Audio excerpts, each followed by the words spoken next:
शुक्लांबरधरं विष्णुं शशिवर्णं चतुर्भुजं प्रसन्नवदनं ध्यायेत् सर्वविघ्न उपशान्तये மன்னுமா முனிவரர் சாந்தி மன்னவே தென்னகமூர்த்தியாய் திகழ்ந்து மோனமாம் தன்னிலை திகழ்த்தி துதியில் தன்மயம் சொன்ன சங்கரன் துன்னும் என் உள்ளே மௌனமா முறையார் காட்டும் மாபிரமவத்துவாலன் சிவநிலை தவ சச்சீர செரி குருவரன் சிற்கையன் உவகையோர் ஒருவன் தன்னுள் உவப்பவன் களிமுகத்தன் அவனையந்தென்பான் மூர்த்தி அப்பனை ஏத்துவோமே உலகு கண்ணாடி ஊர் நேர் உளத்தனுள்ள ஞானத்தால் வெளியினில் துயில் கனா போல் விளங்கிட கண்டு ஞான நிலையுறும் நேரம் தன்னை ஒருவனாய் அவன் நேர் காண்பன் தவறுரு குருவாம் அந்த தட்சிணாமூர்த்தி போற்றி வித்துளே முளை போல் முன்னம் விகற்பமில் இச்சகம் பின் கற்பித மாயா தேய காலகர்மத்தால் பற்பன் சித்திரம் விரிப்பன் யாவன் சித்தனும் மாயீகன் போல் சத்தியா குருவாம் அந்த தட்சிணாமூர்த்தி போற்றி எவனொளி உண்மை இன்மை இயை பொருள் இலங்கு நேரே எவனது நீயானாய் என்றிசை துணர்த்துவன் சேர்ந்தோரை எவனை நேர்காணின் மீண்டும் இவ்வவக்கடல் வீழ்வில்லை தவறுரு குருவாம் அந்த தட்சிணாமூர்த்தி போற்றி குரவே சர்வலோகானாம் விஸ்வே பௌரோஹிணாம் நிதயே சர்வவித்யானாம் தட்சிணாமூர்த்தயே நமः ஏகமக்ஷரம் ஹ்ருதி நிரந்தரம் பாசதே ஸ்வயம் லிக்யதே கதம் சாட்சாத் சர்வேஸ்வரனாகிய பகவான் ரமண மகர்ஷிகளுக்கு நமஸ்காரம். எந்த லோக மகாகுரு இந்த உள்ளது 40 என்னும் அரும் பெரும் வேதாந்த நூலை அருளியதன் மூலம் இதனுடைய நுணுக்கங்களை எல்லாம் தன்னுடைய சத்தான சீடராகிய முருகனார் சுவாமிகள் மூலமாக இந்த உள்ளது 40 தத்துவார்த்தம் சிவபுராணம், இந்த சிவபுராணத்தினுடைய விரிவாக்கம் ஸ்ரீ ரமண புராணம், இந்த இரண்டின் அல்லது இந்த 3 பெரும் வேதாந்த கிரந்தங்களின் ஆழத்தை நமக்காக அளந்து காண்பிப்பது குருவாச்சக கோவை. வேதாந்த ஞானம் விரும்புவோர் இந்த 4 நூல்களையும் கற்க கசடர கற்க கற்றபின் நிற்க அதற்கு தக என்ற வள்ளுவர் பெருமான் வாக்கின்படி கற்றால் மட்டும் போராது, எதை கற்க வேண்டும் என்பதை தெரிந்து கொள்ள வேண்டும். அவ்வாறு தெரிந்து கொண்டபின் அவற்றை முறையாக கற்றுக்கொள்ள வேண்டும். கற்றபின் அதன்படி ஒழுக வேண்டும் என்ற அந்த ஆன்மதாகம் எடுத்தோருடைய அந்த ஆன்ம ஞான பசியை நீக்கும் வகையிலே இந்த 4 நூல்களை எந்த லோக மகாகுரு சிவபெருமானாகவும் மணிவாசக பெருந்தகையாகவும் முருகனார் சுவாமிகளாகவும் நமக்கெல்லாம் பேரருள் செய்தாரோ அந்த லோக மகாகுருவாம் ஸ்ரீ பகவானுக்கு நமஸ்காரம். அவருடைய பாதார விந்தங்களிலே என்னுடைய ஹிருதயார விந்தத்தை என்றைக்கும் என்றென்றைக்கும் சமர்ப்பிக்கிறேன். உங்கள் எல்லோரையும் இந்த உள்ளது 40 பாடத்திட்டத்தின் கீழ் 29வது வகுப்புக்கு அன்போடு வரவேற்கிறேன். சென்ற வகுப்பிலே நான் என்று இத்தேகம் நவிலாது என்று அழுத்தம் திருத்தமாக இந்த தேகம் ஜடம் என்பதை நமக்கு காண்பித்து கொடுத்தார். அப்படி கொடுத்தவர் இந்த பாடலிலே இது 24வது பாடல். இதிலே சடவுடல் நான் என்னாது சச்சித்து உதியாது உடலளவாய் நான் என்று உதிக்கும் இடையில் இது சிற்றட கிரந்தி பந்த ஜீவன் நுட்பமை அகந்தை இச்சமுசாரம் மனம் எண். இங்கே எடுத்த எடுப்பிலேயே சென்ற பாடலிலே சொன்ன அதே எப்படி ஆரம்பித்தாரோ தொடங்கினாரோ, நான் என்று இத்தேகம் நவிலாது என்ற அதே கருத்தை முழுக்க முழுக்க அப்படியே இந்த பாட்டிலும் ஆரம்பிக்கிறார். எதற்காக என்றால், அங்கே நான் என்று இத்தேகம் நவிலாது என்றால் இங்கே ஜடவுட ஜா பேசும்போது சொல்லலாம், செய்யுள் நடையில அது சாதான் வரும். அதனால சடவுடல் நான் என்னாது என்று கூறுகிறார். அதே கருத்துத்தான். ஏனென்றால் அதற்கு தொடர்ச்சியாக புதிய ஒரு கருத்தை அறிமுகப்படுத்துகிறார். இதை சென்ற பாடலிலே அவர் அறிமுகப்படுத்தவில்லை. மேபி பிகாஸ் அது அங்கேயே சொல்றது கொஞ்சம் சீக்கிரமா சொல்ற மாதிரி இருக்கும். இந்த வேதாந்த விஷயங்களை எப்ப எதை சொல்லணுமோ அப்படி சொன்னாதான் புரியும் என்பதனால இதை இந்த பாட்டுக்காக வைத்துக் கொண்டார் போலும். சச்சித்து உதியாது என்கிறார். இந்த சச்சித்து உதியாது என்பதை கூற வேண்டி ஜடவுடல் நான் என்னாது என்று ஆரம்பித்து சச்சித்து உதியாது. இந்த உடல் சடவுடல் நான் என்னாது என்றால்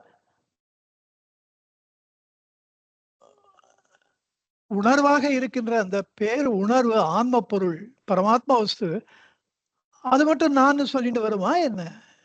அப்படி அது கூறாது. அதற்கு ஒரே காரணம், அது இருந்ததை இருந்தபடி இருந்து காட்டுகின்றது. அது முற்றிலும் அகர்த்தாவாக இருக்கின்றது. அப்படி இருக்கப்பட்ட பொருள் எப்படி முளைத்து வரும்? வராது என்று நம்மை அடுத்த கட்டத்திற்கு அழைத்து செல்லுகிறார். இதுல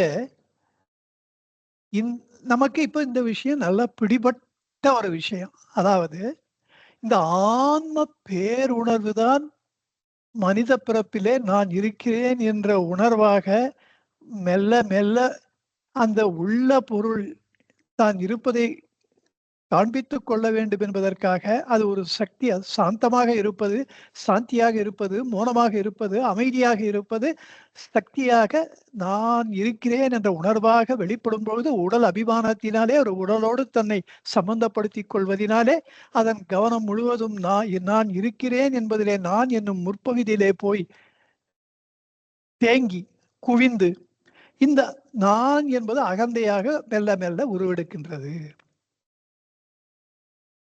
அதனால் இருக்கிறேன் என்கின்ற இந்த ஆன்ம உணர்வு பின்னுக்கு தள்ளப்படுகிறது. It recedes into the background.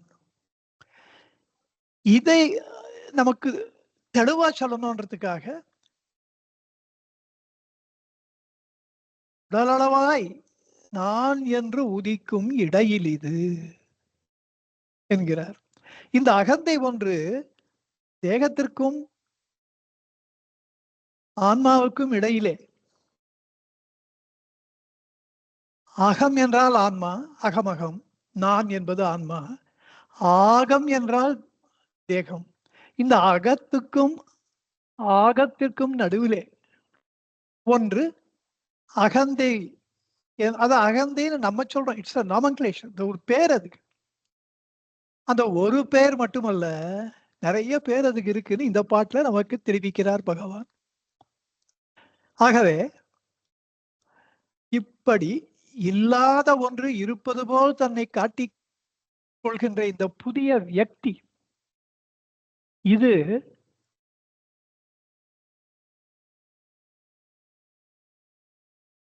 பற்பல கோணங்களிலிருந்து இதை ஆராயும் பொழுது இதற்கு ஒரு பெயர் கிடைக்கின்றது. அதனால இதற்கு நிறைய பெயர்கள், பற்பல பெயர்களை பகவான் கூறுகிறார். இதிலே ஒரு பெயருக்கும் அதுக்கு அடுத்து வருகின்ற பெயருக்கும் ஒரு கருத்து தொடர்ச்சியையும் வைத்திருக்கிறார். இதை முதலில் எடுத்தெடுப்புல என்ன இது விஷயம்ன்றத முதல்ல சொல்றார்.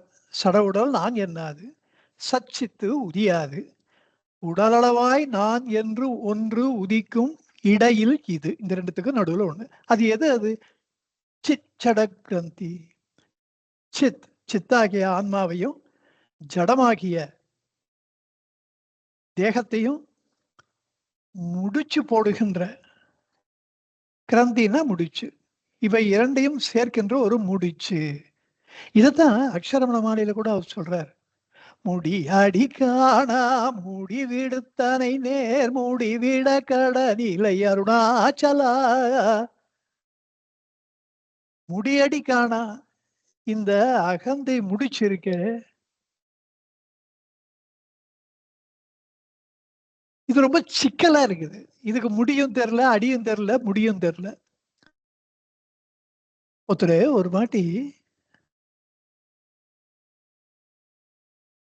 குஞ்சுசாமிகள் சொன்னார், பகவான் கிட்ட ஒருத்தர் ஒரு நூல் கண்டு அதை தூக்கி போட்டார் ஒருத்தர், ஒரு அடியவர். அப்ப பகவான் அந்த பக்கம் வரும்போது அதை எடுத்தார். ஏன் என்னாச்சு இதுக்குன்னு. ரொம்ப சிக்கலாயிட்டு, அது வேஸ்ட், அது அது எடுக்க முடியல சிக்கல. அப்ப பகவான் அதை அப்படியே ஒண்ணுமே சொல்லலையா, அது பாட்டு எடுத்துன்னு போய் அவர் சோஃபால உக்காந்துட்டார். அப்புறம் அவருக்கு நேரம் இருக்கும் போதெல்லாம் கொஞ்சம் கொஞ்சமா அந்த சிக்கல் எடுத்தாராம். அப்புறம் ஃபுல்லா எடுத்து அதை நல்லா மறுபடியும் ஒரு நூல்கண்டா யூஸபிளா அதை பண்ணி அவரை கூப்பிட்டு, ரொம்ப சிக்கலா எடுத்துன்ட்டு தூக்கி போட்டுறக்கூடாது, அதுக்கு பேர் தான் தற்கொலைன்னு சொல்லுவா. அது காம்ப்ளிகேட் ஆயிடுத்து. வெளில எப்படி சிக்கலை அவுக்கிறது தெரியல. இருந்தாலும் கூட இந்த தற்கொலை பண்ணிக்கிறதுன்றது வந்து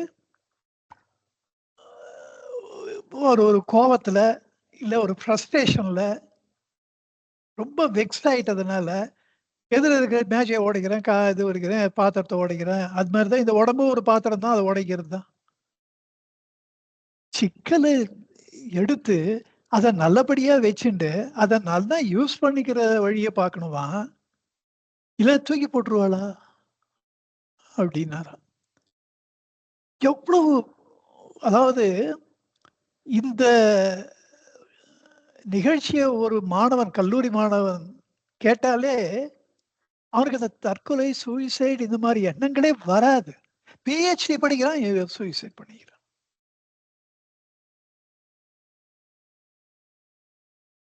அதனால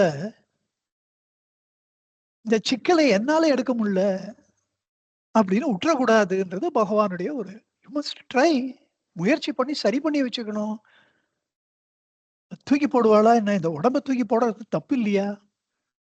ஏதோ ஒரு உடம்பு கொடுக்கப்பட்டிருக்கின்றது, அது நீ யூஸ் பண்ணணுன்றதுக்கு தானே கொடுக்கப்பட்டிருக்கு. அதை ஏதோ மிஸ்யூஸ் பண்ணி ஒரு பிரச்சனையை ஆக்கி விட்டோம், அப்ப சரி பண்ணணும்.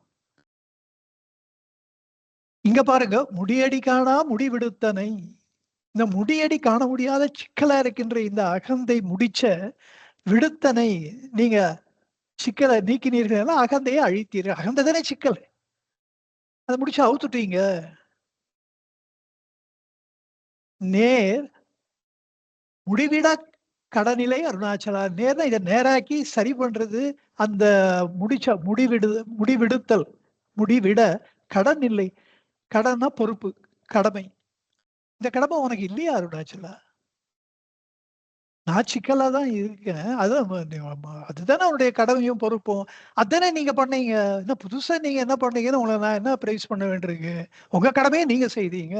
முடியடி காணா முடிச்ச விடுத்தனை அவிழ்த்தனை. என்ன உரிமை பாருங்க பகவான் கிட்ட. இதுக்கு நிறைய அர்த்தம் இருக்கு. ஒரு 4-5 அர்த்தம் இருக்கு. அது அக்ஷர மாலையில நம்ம ஏற்கனவே பார்த்திருக்கோம். இப்படி சிச்சட கிரந்தி இந்த முடிச்சு அகந்தை முடிச்சு என்பதை பற்றி அக்ஷரமானையிலே இதற்கென்றே ஒரு தனி கண்ணியை வைத்திருக்கிறார் பகவான். அவ்வளவு இம்பார்ட்டன்டான விஷயம். அதனுடைய முக்கியத்துவம் இந்த பகவான் சொன்ன அறிவுரையை கேட்கும் பொழுதுதான் எனக்கு தெரிஞ்சது. சிக்கல் ஆயிடுச்சுன்னா சிக்கலை அவுக்கணும், மனசை தளர விடக்கூடாது. when you have bad times அது பர்மனண்டா இருக்காது. you will be definitely enjoying good times. அது ஒரு டைம் வரும். அரசியல்வாதிகளுக்கும் அது தளரா முயற்சியில தான் அவ மறுபடியும் வர. திடீர்னு 244 சீட்ல 2 சீட்டு தான் வின் பண்ணுவா. அதுவும் 5 வருஷம் பொறுத்து அவ ஆட்சிக்கே வந்துடுவா. அதெல்லாம் ஸோ மனசை தளர விடக்கூடாது. அது that's a lesson you should learn from politician. அதில் பாதாளத்துக்கு போயிடுவா, கவலையே பட மாட்டா, திருப்பி வருவா. அந்த ஒரு தன்னம்பிக்கை எல்லாருக்குமே வேணும். அது அவ வேதாந்த ஞானம், ராஜாஜி மாதிரி ஒரு வேதாந்த ஞானம் இருக்கவா அரசியல்வாதியா இருந்தா அந்த காம்பினேஷன் இஸ் சம்திங் எக்ஸ்ட்ராடினரி.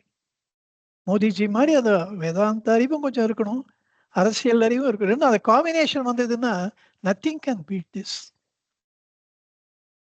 அதுக்காக அரசியல் போன வாட்டி நான் தெரியாம இந்த மாதிரி ஒரு வார்த்தை சொல்லிட்டேன். போன கிளாஸ்ல முடிஞ்ச உடனே கிளாஸ்ல இருக்கிற கண்டென்ட் மறந்து போச்சு. மற்ற லோகாயுத்தமான இந்த அரசியல் இது வந்துடுத்து. அதையும் மீறி குரூப்ல வந்து எல்லாரும் அந்த கண்டென்ட்ஸை ரொம்ப அப்ரிஷியேட் பண்ணி போட்டு I felt very happy. So இந்த வேதாந்த அறிவு தான் இட் ஷுட் ப்ரிடாமினண்டா இருக்கணும் நம்மளுக்கு. நெக்ஸ்ட் ஆனா நான் இந்த மாதிரி ஏதாவது ஒன்று சொன்னா கூட அதெல்லாம் விட்டுருங்க. உள்ளது 40 அந்த அந்த பாட்டினுடைய கண்டென்ட்ஸ் தான் அப்படிதான் உங்களுக்கு தோணி இருக்கு. அப்படி இருக்கிறதுனால தான் நீங்க அந்த மாதிரி last somebody else said it was a wonderful class ன்னு சொல்லி மாதிரிலாம் it was when what we say is appreciated, it gives tremendous confidence. நம்ம கரெக்டாக தான் பண்றோம். ஏன்னா one mens food invariably it may become other man's poison. நான் பகவானை வேண்டிக்கிறதெல்லாம் அதான். நான் என்ன பேசினாலும் it should be uniformly not just a food, it should be a feast for everybody without a single exception. அந்த ஒரு பாக்கியத்தை எனக்கு கொடுங்க. நம்ம ஒன்று சொல்லி ஒன்று ஒருத்தர் அந்த ஜென்ரல் ரூலா இருக்கிற one man's food another man's poison should never be applicable to me.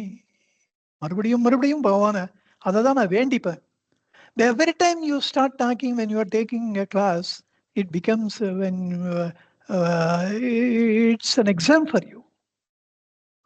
நல்ல வார்த்தைகளா வரணும், எல்லாருக்கும் ஒத்துக்கும்படியா இருக்கணும் அந்த வார்த்தைகள். இப்படி இந்த சிச்சட கிரந்தின்னு எடுத்தெடுப்புல முதல் பேர் வச்சா இந்த அகதியினுடைய நேச்சரை காம்ப்ளிகேட் பண்ணி விட்டுரும். அதனால அந்த பேரை வச்சிருக்காரு அவர். அந்த அதனுடைய இயல்பை உணர்ந்து ஃபர்ஸ்ட் பார்த்த உடனே அவருக்கு தெரியுது இது ஆன்மா ரொம்ப காம்ப்ளிகேட்டடா இருக்கு. Truth is simple, whereas falsehood is most complicated. அப்படித்தான் பொய் சொன்னா அதுக்கு 10 பொய் சொல்லி சரி பண்ணணும். உண்மையை சொல்லிட்டா பிரச்சனையே இல்லை, அதோட முடிஞ்சு போயிடும். அப்படி இந்த சித் ஜட கிரந்திய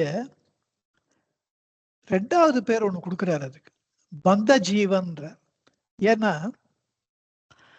இந்த அகந்தை முடிச்சுதான் பந்தப்பட்ட ஜீவன், அவன் சுதந்திரமா இருந்துருக்க ஜீவான்மாவை பந்தத்துல அழுத்துவது இந்த அகந்தை முடிச்சுதான். பரிபூர்ண சுதந்திர ஆன்ம இயல்பிலிருந்து ஒருவனை விடுவித்து அவனை கட்டுப்பட்டு விட்ட, கட்டுண்ட அல்லது பந்தப்பட்டு விட்ட ஒரு ஜீவனாக மாற்றுவது, சிவத்தை ஜீவனாக்குவது இந்த சிச்சட கிரந்தி தான். எப்படி பந்தப்படுகின்றது?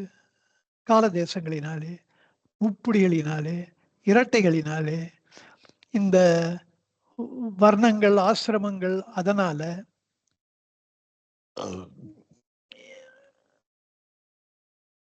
இந்த மூவிடங்கள், first person, second person, third person, present tense, past tense, future tense இப்படியெல்லாம் ஏகப்பட்ட விவகாரங்கள்ல இது பந்தப்படுத்துகின்றது.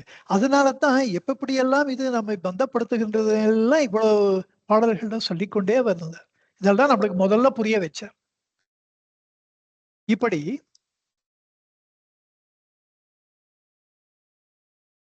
இந்த ஏகப்பட்ட விஷயங்களினாலே பந்தப்பட்டு விட்ட இந்த பந்த இந்த ஜீவான்மாவை பந்த ஜீவன் என்று அழைத்தார். அடுத்து நுட்பமை என்கிறார். நுட்பம்னா ரொம்ப சூட்சமம். மெய் என்றால் உடல், தேகம், சரீரம். இந்த சூக்ஷ்ம சரீரம் என்று இந்த அகந்தையை அழைக்கிறார். அதுக்கு நல்ல அழகிய தமிழ் மொழிபெயர்ப்பு நுட்ப மெய். மெய்னா சரீரம், தேகம். ரொம்ப நுட்பமான ஒரு தேகம் இது, சூக்ஷ்ம சரீரம். இது பரமாத்ம வஸ்துவினுடைய நேச்சர் என்னன்னா,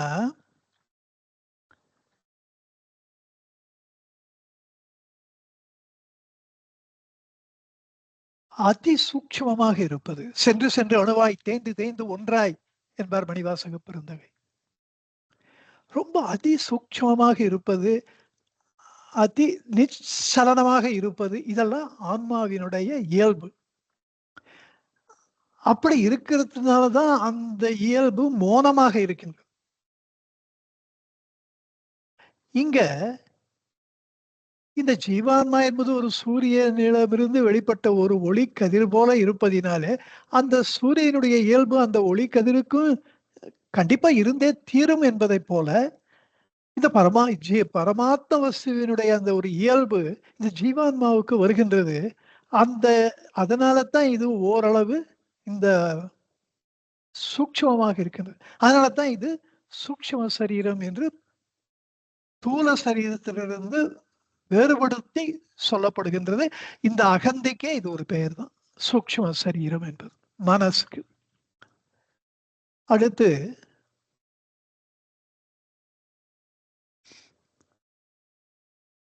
இந்த பந்த ஜீவன் நான் என்னும் முற்பகுதியிலே கவனம் குவிந்து விடுவதனாலே, நான் என்று எழுவதினாலே, நான் என்பது அகங்காரம், தமிழ்ல அகந்தை. அதனால அடுத்த பெயர் இதற்கு அகந்தைன்னு சொன்னார். பிறகு இந்த பந்த ஜீவன் என்னதான் பந்தப்பட்டு விட்டாலும் ஆன்மாவினுடைய மற்றொரு இயல்பு பரிபூர்ண சுதந்திரம். அந்த சுதந்திரம் இந்த ஜீவான்மாவுக்கு இருக்கின்றது, இப்பொழுதும் இருக்கு. பந்த ஜீவனாக இருந்தாலும் இதற்கென்றே ஒரு சுதந்திரம் இருக்கு. ஆனால் அந்த சுதந்திரத்தை அது அதை உபயோகப்படுத்தி அது தனக்கு சரி என்று தோன்றுகின்றதையெல்லாம் அது செய்கின்றது.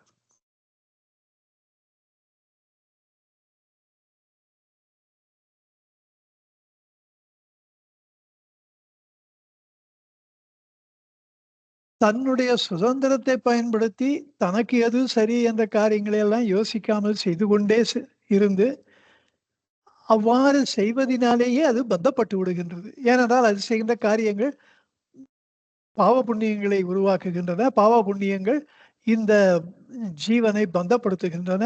மீண்டும் மீண்டும் அந்த அந்த பாவ புண்ணியங்களை அனுபவித்துத்தான் தீர்க்க வேண்டும் என்பதனாலே பற்பல பிறவைகளை கொடுக்கின்றன. இந்த பிறவி சுழலிலே இது அகப்பட்டுக் கொள்கின்றது. இந்த சூறாவளியிலே அகப்பட்டு கொண்டு அதிலிருந்து வெளியேற முடியாமல் தத்தளிக்கின்றது. அல்லது இதை வேறு விதமாக உருவகப்படுத்தினால் இது இந்த பிறவி கடல், பிறவி பெருங்கடல்ன்றார் வள்ளுவ பெருமான்.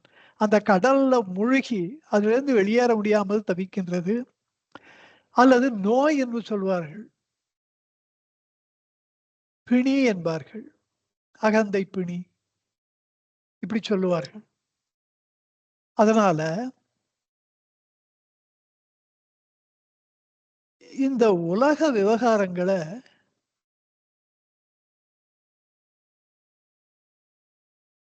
சம்சாரம் என்று சொல்லுவார்கள். சம்சாரம்னா லோகாயத்தமான உலக காரியங்கள். இத சம்சார பிணின்னு சொல்றது.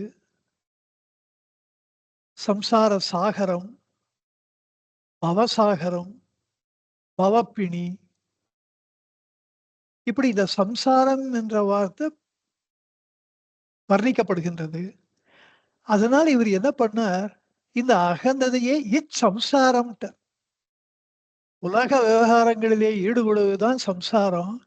அதனால இந்த அகந்தைக்கு மற்றொரு பெயர் பந்தப்பட்ட ஜீவன். அவன் பந்தப்பட்டு உலக விவகாரங்களிலே சதா ஈடுபட்டு கொண்டே இருப்பதினால அதான் சம்சாரம்னு சொல்லியிருக்கார். கடைசியா இச்சம்சாரம் மனம் எண், இதுதான் மனம் என்கிறார். இந்த அகந்தையை அவர் மனம் என்று சொல்வதற்கு முன்னாடியே நிறைய காரணங்கள் நம்ம பார்த்துட்டோம். அது ஜடம். ஆனால் இந்த மனம் என்பது சிந்திக்கும் திறமையை பெற்றதாக இருப்பதினாலே ஏதோ சுதந்திரமா செயல்படுவதை போல தோன்றுகின்றது. இது இந்த ஆன்மாவின் மீது முழுமையாக மூடி ஆரோபித்து அந்த அத்தியாசத்தால் ஆன்மாவை முழுமையாக மறைத்து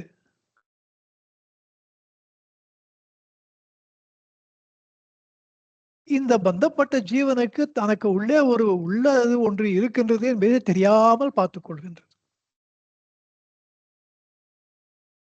மனமானது தானே விருப்பப்பட்டு தனக்கு பந்தங்களை உருவாக்கிக் கொள்கின்றது. தன்னுடைய தவறான முடிவுகளினாலே தானே சம்மதப்பட்டு பூட்டிக் கொண்ட விலங்குகளிலிருந்து ஒரு காலகட்டத்திலே வெளியே வர முடியாமல் அளவு கடந்த துன்பங்களை அனுபவிக்கின்றது. இவ்வாறு தன்னுடைய சுதந்திரத்தை தானே விருப்பப்பட்டு செய்த செய்களினாலே இழந்து விடுகின்றது. அவ்வாறு இழந்துவிட்டு இந்த செய்கைகளினாலே செய்வதறியாமல் திகைக்கின்றது. கயிற்றில் தோற்ற மாத்திரமான பாம்பு அதை கண்டவனை எப்படி பாடாகப்படுத்துமோ அப்படி தோற்ற மாத்திரமாகிய இந்த அகந்தை தன்னிடத்திலே அகப்பட்டு கொண்ட ஜீவான்மாவை பாடாய்ப்படுத்துகின்றது. அளவு கடந்த துன்பங்களுக்கு ஆளாக்குகின்றது. இந்த துன்பங்களிலிருந்து விடுபடுவதற்கு ஒரே வழி இந்த பாம்பு பொய் என்று தெரிந்து கொள்வதுதான்.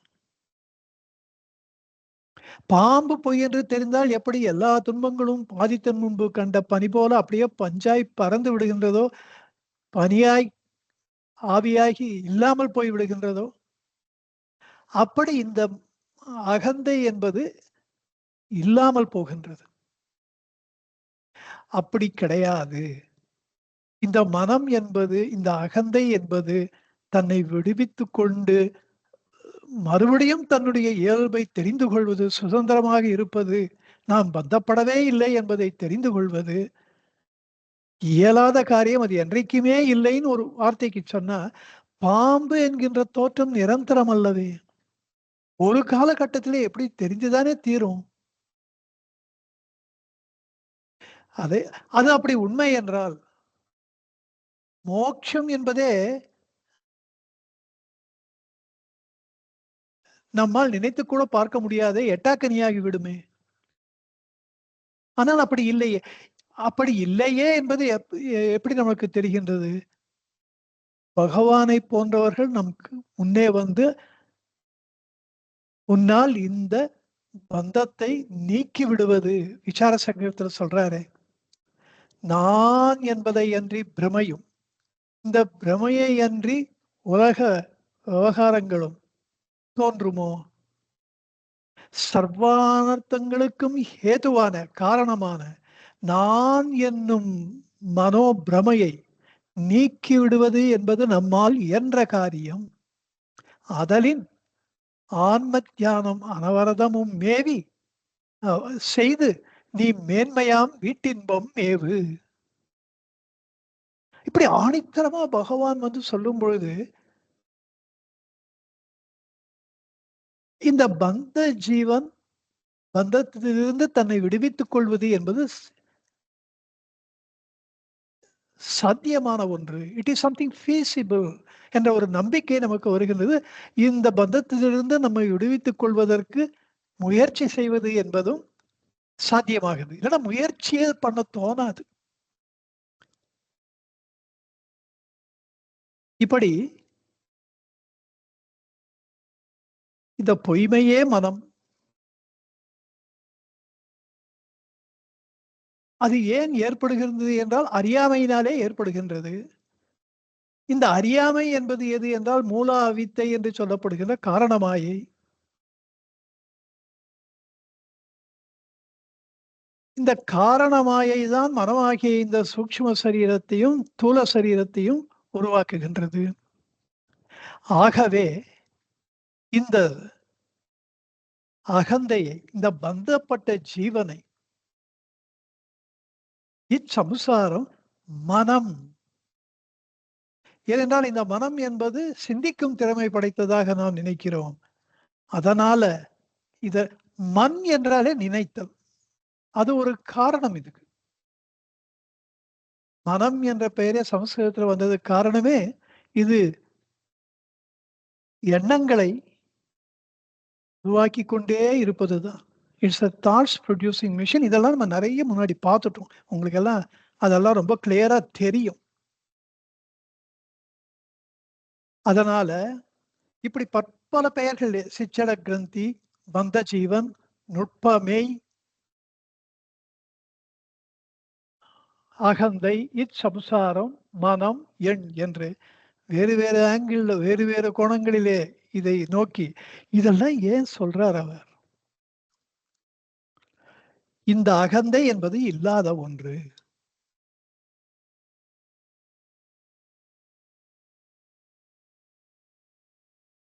எவ்வாறோ எவ்வாற்றாலோ எப்படியோ இது நமக்கு உள்ளே புகுந்து நம்மை வழிதவறி போகச் செய்துவிட்டது. இதிலிருந்து நாம் விடுபட வேண்டும். இப்படி ஆன்மீக பயணத்திலே நாம் மிக மிக முக்கியமாக தெரிந்து கொள்ள வேண்டிய இந்த தத்துவத்தை இந்த பாடலிலே இடையில் ஒன்று உதிக்கின்றது. ஜாக்கிரதையா இருக்கணும்பா என்று கூறுகின்றார். இப்படி இந்த 24 பாடல்களிலே நாம் பார்த்த இந்த ஆன்மீக உண்மைகளை ரமண புராணத்திலே, ஸ்ரீ ரமண புராணத்திலே முருகனார் கூறியிருக்கிறார். இதையெல்லாம் தொகுத்து கூறுகிறார். சொல்லப்போனால் நானே இந்த 24வது பாடல் முடிந்தவுடன் இதையெல்லாம் தொகுத்து இதுவரையிலே என்ன நாம் தெரிந்து கொண்டிருக்கிறோம் என்பதை கூற வேண்டும் என்று நானே நினைத்த பொழுது இந்த ரமண புராணம் ஞாபகத்துக்கு வந்தது. இந்த ஸ்ரீ ரமண புராணத்திலே இந்த முருகனார் அந்த செந்தமிழிலே, தனக்கே உரிய தீந்தமிழிலே அவர் இதை நமக்கு அள்ளித் தருகின்ற அந்த அழகே ஒரு அழகு. அதை இப்பொழுது பார்ப்போம். அதை இந்த இம்பார்ட்டன்ட் வெர்சஸ்ல அதை நான் கொடுத்திருக்கேன். அறியாய் என்னும் அவ்வாவரணம் தன்னுள் வெறியாடு மேதினியை மிக்கேப சக்தி உளத்து உண்மை தோன்றாது ஒருங்கிருண்டதாலே வெளித்தன்மை எவ்வனமோ மெய்யும் அதுவென்ன புலனாக காட்டலும் என் புந்தி மயக்கூற்று நலனாகும் என்றதனை நாடலும் அந்நாட்டம். அதாவது அறியாமை என்னும் ஆவரணம், அறியாமை என்கின்ற காரணமாயை தான், மூல அவித்தை தான், அதுதான் அறியாமை. அது அது அந்த காரணமாயை எப்படி இருக்குன்னு நம்ம முன்னாடி பார்த்தோம். இது முக்குண ரூபியாக இருக்கின்றது. முக்குணங்களினாலே உருவாக்கப்பட்டிருக்கின்றது. இதிலே இந்த தமோ குணத்தினாலே ஆவரணம் தோன்றுகின்றது. ஆவரணம்னா மறைப்பு. இந்த காரணமாயினுடைய ஒரு சக்தி இந்த ஆவரண சக்தி. அது அதனுடைய தமோ குணத்தினாலே வெளிப்படுகின்றது. இவ்வாறு அது மறைத்து விடுவதனாலே நமக்கு உள்ள அது என்ன இருக்கு, நமக்கு உள்ளே இருக்கின்ற ஆன்ம வஸ்து நமக்கு தெரியாம போறது. அது மட்டும் இல்ல, அந்த அறியாமை என்று சொல்லப்படுகின்ற காரண மாயை, மூல அவித்தையிலே இருக்கின்ற மற்றொன்று 3 குணங்களிலே மற்றொன்று ரஜஸ். இதனுடைய இயல்பு சதா ஆக்டிவா செயல்படுவது. இதுதான் நமது கவனத்தை வெளியே தள்ளுகின்றது. ரொம்ப ஆக்ரோஷமா பலாத்காரமாக வெளியே தள்ளுகின்றது. இதுதான் விக்ஷேப சக்தி என்று சொல்லப்படுவது. இந்த அறியாமை என்னும் ஆவரணம் தன்னுள், அந்த ஆவரணத்துல மறைப்பிலே வெறியாடு கண்ணை திறந்து பார்த்தா இந்த உலகத்துல காம, குரோத, துவேஷ, மோக, மத, மாச்சரிய இந்த உலக விவகாரங்களே இப்படித்தான் இருக்கு. ரொம்ப ஆக்ரோஷமா இருக்கு. எல்லாம் அது man of impulse, man of emotions, man of passions அப்படித்தான் இருக்கு. இல்லாட்டாலும் அப்படி நம்மளை பண்ணி விட்டுறது. வெறியாடுன்றார். அதனாலதான் வெறியாட்டம் ஆடுகின்ற இந்த மேதினியை விக்ஷேப சக்தி, இந்த ரஜோகுணத்தினாலே உருவாக்குகின்ற இந்த விக்ஷேப சக்தி, இதெல்லாம் மூல அவித்தையாக காரணமாயிலிருந்து தோன்றுவது. இது உளத்து உண்மை தோன்றாது ஒருங்கிருண்டதாலே நமது உள்ளத்திலே உண்மை, அந்த உள்ள பொருள் என்ன அப்படின்றத நமக்கு தோன்றாதவாறு ஒருங்கு இருண்டதாலேன்னா முற்றிலும் இருட்டடிப்பு செய்து விடுவதினாலே. அதனால்தான் மூல அஞ்ஞான இருள் என்று சொல்லப்படுவது. அதனால வெளித்தன்மை எவ்வளமோ மெய்யும் அதுவென்ன. நான் வெளியிலே பார்க்கின்ற இந்த உலகாதி விவகாரங்கள், விஷய சுகங்கள் எப்படி இருக்கின்றனவோ மெய்யும் அதுவென்ன, அதுதான் உண்மை அப்படின்னு புலனாக காட்டலும். எது காட்டுகிறது? இந்த மூல அவித்தை காரணமாயே அதனால் உருவாக்கப்பட்ட மனம், இந்த சூக்ஷ்ம சரீரம், இது இந்த மனசு, இதுதான் நமக்கு அப்படி காட்டுகின்றது. புலனாக காட்டலும். புலன்னா புத்தி, அறிவு. இதுதான் உண்மையான அறிவு என்று காட்டலும் என் புந்தி மயக்குற்று. அதனால என் புத்தி மயங்கி போய்விட்டது, சரியா திங்க் பண்ணல. அதனால மயக்குற்று நலனாகும் என்றதனை நாடலும் அந்நாட்டம். இது எனக்கு நன்மையை செய்யும். இந்த உலகாதி விஷய சுகங்கள், விவகாரங்கள் இவையெல்லாம் எனக்கு பெருத்த நன்மையை பயக்க போகின்றன அப்படின்னு நம்பி அதனை நாடலும், அவற்றை நான் நாடினேன் அதில் ஆழ்ந்து போனேன். அந்நாட்டம், அவ்வாறு அதில் உலக மூழ்கி போவது. அவாவாய் பரிணமித்து என்ன ஆறுயிர்க்கு எஞ்ஞான்றும் தாவா அப்பிறப்பினும் வித்தாய் சலஞ்சை பிறவியாம் பொல்லா பெருமரத்தை தோற்ற மறவியான் மற்றும் மரத்து ஒரு புள்ளாகி. நான் என்ன பண்ணேன்? அந்த நாட்டம் அவாவாய் பரிணமித்து ஆசைகளாக மாறியது. இந்த உலகாதி விஷய சுகங்களை பார்த்தவுடன் நம்ம அதை அடைய வேண்டும் என்ற ஆசைகள் ஏற்பட்டன. அப்படி ஒரு பரிணாமம் எய்தியது, பரிணமித்து என் ஆறுயிர்க்கு எஞ்ஞான்றும், என்னுடைய இந்த ஜீவான்மாவாகிய எனக்கு எஞ்ஞான்றும் எப்பொழுதும் தவா அப்பிறப்பு ஈனும். தவானா தவறவே தவறாத, சர்வ நிச்சயமாக ஒரு பிறப்பு அல்ல பற்பல பிறப்புகளை தருகின்ற அந்த பிறப்பு ஈனும் கொடுக்கும் வித்தாய் சலஞ்சை, சலம்னா வஞ்சனை, இப்படி பற்பல பிறகுகளை மீண்டும் மீண்டும் நான் அடையும்படிக்கு ஒரு வித்தாக இது மாறியது. அந்த அந்த சலம் செய், அது நமக்கு வஞ்சனையை செய்ய. சலம்னா அசைதல்னு அர்த்தம். அமைதியா அசையாமல் அகர்த்தாவாக இருந்தேனே அசைய வைத்து பிறவியாம் பொல்லா பெருமரத்தை தோற்ற. இந்த சம்சார சாகரம் அல்லது பிறவி பெருங்கடல் அல்லது இந்த பிறவி சுழல், சூறைக்காற்று, சூறாவளி. இன்னொரு உதாரணம் என்னன்னா, உபநிடதங்கள்ல சொல்லப்பட்டிருக்கு, இது சம்சார விருட்சம். அது மேல மேல பிறப்புகள் பெருகிக்கொண்டே போவதனால ஒரு மரத்தினுடைய கிளைகளாக, அந்த கிளைகள் பெருசு பெருசு பெருசா போய்கொண்டே இருக்கு, வளர்ந்து கொண்டே இருக்கின்றது, முடிவே இல்லை. அந்த கிளைகள் வளருவதை எப்படி தடுக்கணும்னா அடி வேற வெட்டினாதான். அதனால அந்த இதை சம்சார விருட்சம் என்று சொல்வார்கள் வேதாந்தத்துல. இப்படி பிறவியாம் பல பல பிறவியான பல பல பிறப்புகளாக இருக்கின்ற பொல்லா பெருமரத்தை தோற்ற, பொல்லாத அந்த சம்சார விருட்சத்தை, பிறப்பு இறப்பு மீண்டும் பிறப்பு என்கின்ற அந்த பெருமரத்தை தோற்றுவிக்கவும் மறவியான் மற்றும் மரத்து ஒரு புல்லாகி, என்னுடைய உண்மையான இயல்பை நான் மறந்து போய் பிரமாதத்தால் ஆன்ம நிலையிலிருந்து நழுவி அந்த மரத்திலே ஒரு புல்லுன்னா பறவை, அங்கே ஒரு பறவையாகி போனேன். அப்ப அந்த பறவை என்ன பண்ணும்? மரத்துல இருக்கிற காய்கறி எல்லாம் சாப்பிடும். மறவியான் மற்ற அம்மரத்து ஒரு புல்லாகி இருவினையால் சிந்தையழிந்து எம்மருங்கு நோக்கி பெருமரலால் காய்கனியை தின்று தின்று வீணே மறித்து மறித்து இன்ப துன்பம் ஆறாது துய்த்து வெறுத்து மனத்து ஒன்றும் விளங்கா நிலைக்கண் அவத்தமே நாயேன். அதாவது பொல்லா பெருமரத்தை தோற்ற மறவியால் நான் அந்த பெருமரத்திலே ஒரு பறவையாகி போக இருவினையால் இந்த பாவ புண்ணிய வினைகளினாலே நல்வினை தீவினைகளினாலே சிந்தை அழிந்து எம்மருங்கும் நோக்கி இப்ப என்ன பண்றதுன்னு தெரியாம பெருமரலால்னா தடுமாற்றம், மனக்கலக்கம். அதனால ஏதோ கண்ணப்பட்ட காய்கனியை, அதாவது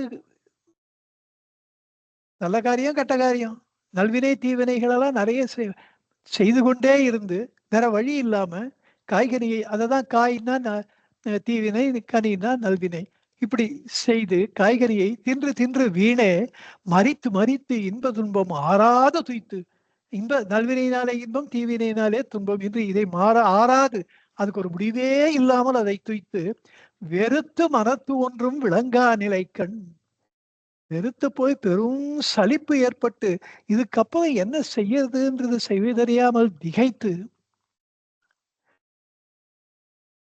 வெறுத்து மனத்து ஒன்றும் விளங்கா நிலைக்கண் அவத்தமே நாயேன் அழிந்துபடா வாற்றால். அவத்தமேனா பயனற்று, இந்த நாயினும் கடையனானவன், நாயை போன்றவன், அதுல இப்படியெல்லாம் அழிந்து விடாமல் எவ்வளவு அழகா ஸ்டெப் பை ஸ்டெப் இதை சொல்றார் பாருங்க முருகனார். அப்படி அவத்தமே நாயேன் அழிந்துபடா வாற்றால், அவ்வாறு நான் முழுவதுமாக இப்படியெல்லாம் நான் போனா அப்படியெல்லாம் அழிந்து போகாதபடிக்கு நான் முழுமையா இதுக்கு வேற வழியே இல்லாமல் ஒரு எட்டர்னல் ஹெல் அது மாதிரி ஆகிவிடாமல் உவத்தல் உவர்த்தலர் உண்மை அருளாலே, உவத்தல் மகிழ்தல், உவர்த்தல் வெறுத்தல், இவன் எனக்கு வேணும் அவன் எனக்கு வேண்டாம், இந்த மாதிரியான தான் அருள் பாலிப்பதிலே பாரபட்சம் என்பது இல்லாமல் உவத்தல் உவர்த்தலர் உண்மை அருளாலே அருணநகர் தன்னில் ஓர் அந்தணனாய் தோன்றி கருணை விழியால் தன் கமலபதம் காட்டி அமைவர அமைதி பெற சிந்தை அறிவு ஆனந்தத்தேனை அமைவர எப்போதும் பில்கு ஆறுயிர் கோமானே. நான் அழிந்துபடாவாற்றால் அழிந்து போகாமல் இந்த அருணை நகரிலே ஒரு அந்தணனாக தோன்றி கருணை விழியினாலே தன் கமலபதங்களை காட்டி அமைதி பெற சிந்தை சதா அலைபாய்ந்து கொண்டே இருந்து என்னுடைய சிந்தை அமைதி பெறுவதற்காக அறிவு ஆனந்தத்தேனை, அவருடைய வேதாந்த ஞானம் என்கின்ற அந்த பேர் இன்பத்தை, அந்த ஞான இன்பத்தை எனக்கு, அந்த தேனை எனக்கு சொரிந்து அமைவர், அதுவும் எப்படி கொடுத்தார்? அமைவு அற, அமைவுன்னா அமைகிறேன்னா இதோட நிறுத்திக்கிறேன்னு ஒரு முடிவுக்கு வருது. அமைவு அற என்றால் முடியவே முடியாது, அனந்தமா முடிவற்று எப்பொழுதும் சதாகாலமும் இந்த அறிவு ஆனந்தத்தேனை பில்கும் ஆறுயிர் கோமானி, இதை எனக்கு ஆத்ம பேரின்பத்தை இதை எப்படி செய்ய வேண்டும் என்பதையெல்லாம் எனக்கு கற்றுக் கொடுத்து என்னை காப்பாற்றிய என் உயிர்க்கு அரசனே கோமானே என்கிறார். இதுல மற்றொன்று சொல்லுகிறார். இந்த ரமண புராணத்திலே இன்னொரு ஆஸ்பெக்ட் அவர் எடுத்துக்கிறார். பகவானுடைய உள்ளத 40 சொல்லப்பட்ட விஷயங்கள் தான். என்ன சொல்றார்? இது இன்னும் உங்களுக்கு இன்ட்ரெஸ்டிங்கா இருக்கும் பாருங்க. மகமாயை தன்னால் மறதி ஒன்று உண்டாய் ஆகம் ஆகம் என்ன அறிவரை போய் தாமொருகால் எண்ணிய ஆங்கே எழுபிறப்பும் துர்க்கந்தம் நன்னிட மும்மல அருவிக்காயத்து அருவறுப்பு கொள்ளாத அரும்பொருள் என்றெண்ணி பெருவிருப்பு செய்து பிழைபடுவோராகி அழிவழக்கு பேசியாக தொட்கிடத்தல் புழு அழுக்கு ஆதலால் பொன்னிறத்தோற்புறம் போர்த்து மழுப்பினும் ஒன்பது பொத்தலும் ஊத்தை ஒழுக்கு ஒழுக்கு உடலபிமானமாம். அதாவது மகமாயை தன்னால் மறதி ஒன்று உண்டாய். மகமாயைனா இத காரணமாய். அதனால எனக்கு ஒரு மறதி ஏற்பட்டது. நான் ஆன்ம வஸ்து என்பதை மறந்து போனேன். அதனால என்ன ஆச்சு? ஆகம் ஆகம் என்ன அறிவரை போய் தாமுருகால். இந்த அகம் என்கின்ற என்னுடைய ஆன்ம இயல்பு ஆகம் என்ன, ஆகம்னா நான் இந்த தேகம்தான் என்று அறிவரை போயின்னு, அறிவரை போதல்னா புத்தி கெட்டு போறது. தாம் ஒரு கால் அவ்வாறு நான் ஒரு க்ஷணம் என்ன இந்த உடல் தான் நான் என்று ஒரு கால் எண்ணிய ஆங்கே அதை எண்ணிய உடனே எழுபிறப்பும் துர்க்கந்தம் நன்னிட மும்மலம் நாரும் இக்காயம். அதை பண்ண உடனே எப்பொழுதும் ஒரு துர்க்கந்தத்தையே எப்பொழுதும் அழுக்காகி கொண்டே இருக்கின்ற இந்த உடல் மீது அருவருப்பு கொள்ளாது. அதனும் ஒரு பெரிய ஒரு கிடைச்சி எனக்கு பெரிய ரத்தனமா அது அரும்பொருள் என்றெண்ணி பெருவெறுப்பு செய்து அதன் மீது அளவு கடந்த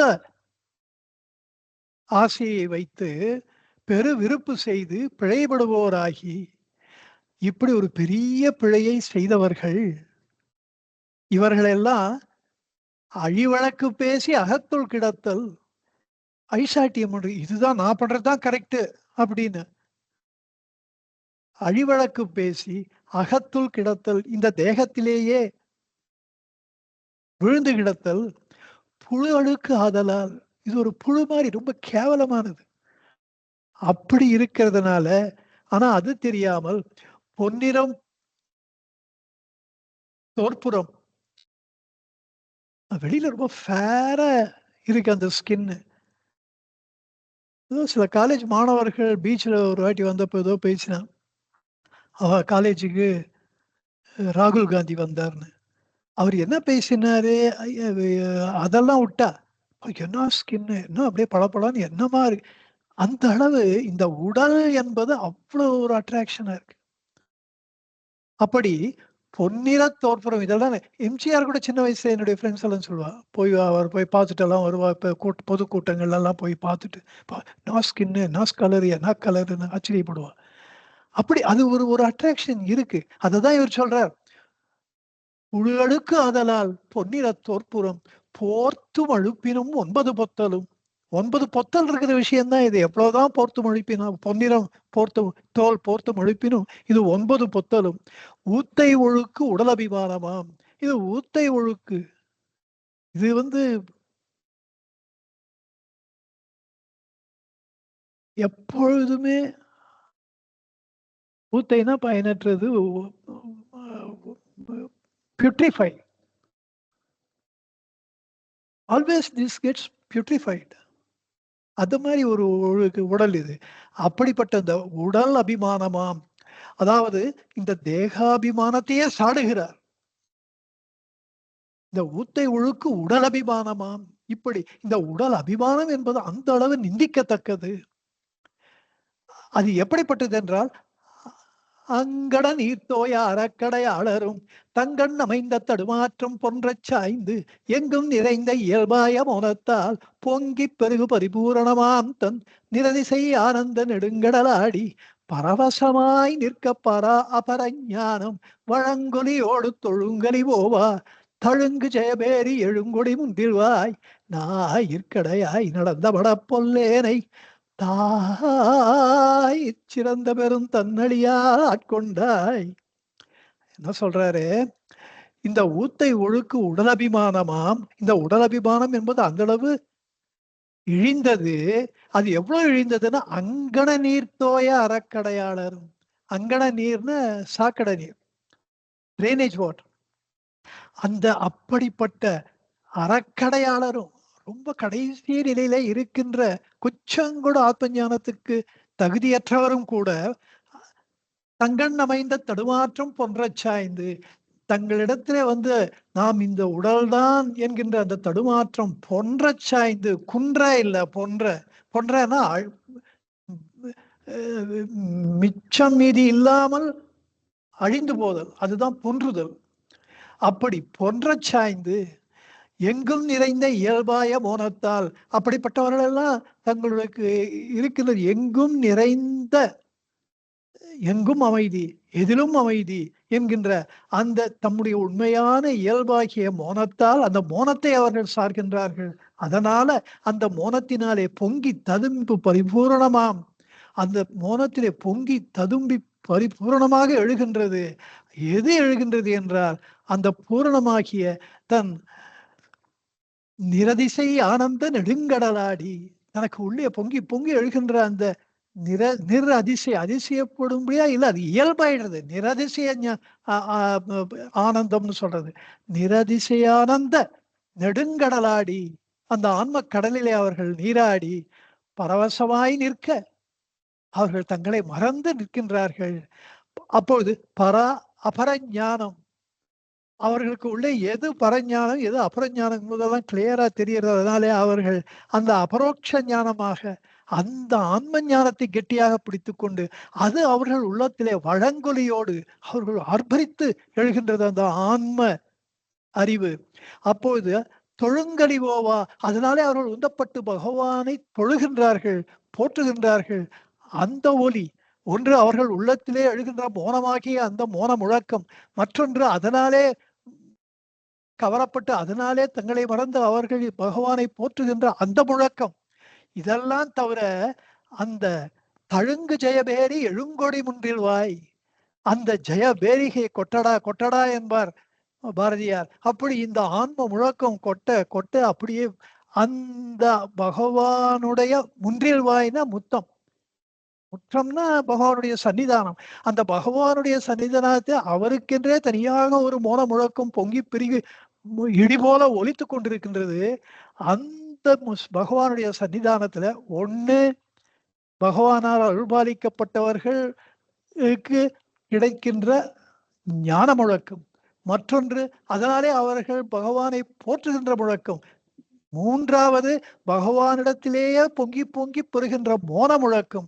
இந்த சூழ்நிலையிலே நாயிற்கடையாய் நடந்த மலப்பொல்லேனை, இங்கே நாயினும் கடைப்பட்டவனாக நான் இருந்தாலும் அந்த சன்னிதானத்திலே வந்துவிட்டேன் என்ற அந்த ஒரே காரணத்தினாலே தாயிற் சிறந்த பெரும் தன்னழியால் ஆட்கொண்டாய், தாயையுட ஈன்ற பெரிதினும் இன்றிடும் அன்னையில் பெரிதருள் புரிவோய் என்கின்ற அந்த தாயிற் சிறந்த அந்த பெருங்கருணையை என் மீது பகவான் பாய்ச்சினார் என்று சொல்லுகின்றார். இப்படி இந்த உடலை நான் என்று அபிமானிப்பது, அந்த அபிமானம் தேகாபிமானத்தினாலே உருவாகுது. இது எல்லாம் ஸ்டெப் பை ஸ்டெப் இதுல சொல்லிட்டே வரார். இத சிவபுராணத்திலையும் நம்ம பார்க்கலாம். கறந்தபால் கண்ணனோடு நெய்கலந்தார் போலே சிறந்தடியார் சிந்தனையில் தேனூறி நின்று பிறந்த பிறப்பருக்கும் எங்கள் பெருமான் நிறங்கள் ஓர் ஐந்துடையாய் பின்னோர்கள் ஏத்த மறைந்திருந்தாய் எம்பெருமான் வல்வினையேன் தன்னை மறைந்திட மூடிய மாய இருளை. அதாவது இந்த வல்வினையேன் தன்னை மறைந்திட மூடிய மாய இருளை என்கிறார். இதைத்தான் சிவபுராணத்திலே இங்கே சொல்வதைத்தான்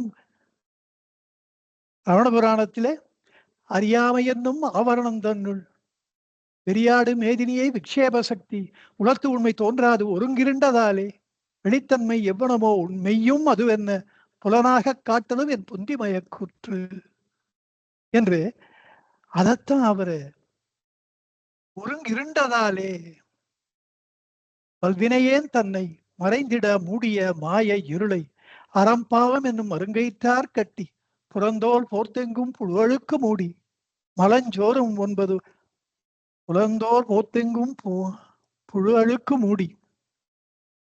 அதாவது இந்த இதைத்தான் மகமாயை தன்னால் மறதி ஒன்று உண்டாய் அகம் ஆகம் என்ன அறிவரை போய் தாமுருகால் எல்லாம் பார்த்தமே. எண்ணிய ஆங்கே எழுபிறப்பும் துர்க்கந்தம் நன்னிட மும்மல நாரும் இக்காயத்து அருவருப்பு கொள்ளாது அரும்பொருள் என்றெண்ணி பெருவிருப்பு செய்து பிழைபடுபோராகி இதெல்லாம் தான் மறைந்திட மூடிய மாய இருளை அறம்பாவை என்னும் மருங்கையிட்டார் கட்டி புறந்தோல் போர்த்தெங்கும் புழலுக்கு மூடி. அப்படி இந்த போர்த்து மழுப்பினும் 9 பொத்தலும் ஊத்தை ஒழுக்கு உடலபிமானி, ஊத்தை ஒழுக்கு உடல் அது. அப்படி அந்த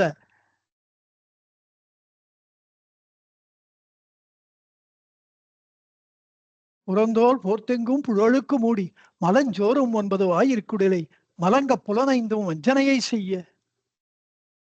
எப்படி இது வஞ்சனை செய்தது என்பதைத்தான் அங்க ரமண புராணத்திலே பார்த்தோம். அங்க சொல்றாரு, பிறவியாம் பொல்லா பெருமரத்தை தோற்ற மறவியான் மற்றும் அம்மரத்து ஒரு புல்லாகி இருவினையால் சிந்தை எழுந்து எம்மருங்கு நோக்கி தெருமரலால் காய்தனையை தின்று தின்று வீணே. எப்படியெல்லாம் நான் இந்த வஞ்சனையை இது எனக்கு செய்தது, மலங்க புலனைந்தும் வஞ்சனையை செய்ய. இன்ப துன்பம் ஆறாது துய்த்து வெறுத்து மனத்து ஒன்றும் விளங்கா நிலைக்கண். அப்படியெல்லாம் வஞ்சனை செய்தது செய்ய. விலங்கு மனத்தால் விமலா உனக்கு கலந்த அன்பாகி கசிந்துள் உருகும் நலந்தான் இல்லாத சிறியேற்கு நல்கி. இங்க இந்த நிலந்தன் மேல் வந்தொழில் நீழ்கடல்கள் காட்டி. சிவபுராணம். ரமண புராணத்துல அருணைநகர் தன்னில் ஓர் அந்தணனாய் தோன்றி உவத்தலரு உண்மை அருளாலே அருணைநகர் தன்னில் ஓர் அந்தணனாய் தோன்றி கருணை விழியால் தன் கமலபதம் காட்டி தன்னுடைய திருப்பாதங்களை காட்டினார். இங்கே நிலந்தன் மேல் வந்தொழின் நீழ்கடல்கள் காட்டி ஞாயிற்கடையாய் நடந்தமடம் ஞாயிற்கடையாய் கிடந்த அடியேற்கு தாயிற் சிறந்த பெறும் தயாவான தத்துவனே, தாயிற் சிறந்த தயாவான தத்துவனே. அங்கே தாயிற்களையாய் நடந்த பட பொல்லேனை தாயிற் சிறந்த பெரும் தன்னழியால் ஆட்கொண்டாய் என்று அங்கே ஆட்கொண்ட தாயிற் சிறந்த தயாவான தத்துவனே. இங்கே தாயிற் சிறந்த பெரும் தன்னழியால் ஆட்கொண்டாய். அங்கே இப்படி எவ்வாறு எனக்கு ஆட்கொண்டார்? சற்ற ஜோதி மலர்ந்த வளர்ச்சுடரே தேசனே தேனார முதேசூரரே பாசமாம் பத்தரித்து பாரிக்கும் மாரியனே நேச அருள் புரிந்து வஞ்சில் நெஞ்சில் வஞ்சங்கட பேராது இந்த பெருங்கருணை பேராரே. எப்படி அந்த நெஞ்சில் வஞ்ச நேச அருள் புரிந்து நெஞ்சில் வஞ்சங்கட. சிவபுராணம். அங்கே தாயிற் சிறந்த பெரும் தன்னழியால் ஆட்கொண்டாய்.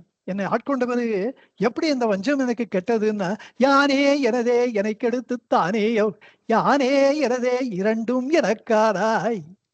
யானே எனதே என்னை கெடுத்து, யானே என்னுடைய அகங்காரத்தை, எனதே என்னுடைய மமகாரத்தை இரண்டையும் கெடுத்து, யானே எனதே என்னை கெடுத்து தானேயோ யானே எனதே இரண்டும் எனக்கானாய். இந்த அகங்கார மககாரங்கள் எல்லாம் நீயாகி விட்டாய்.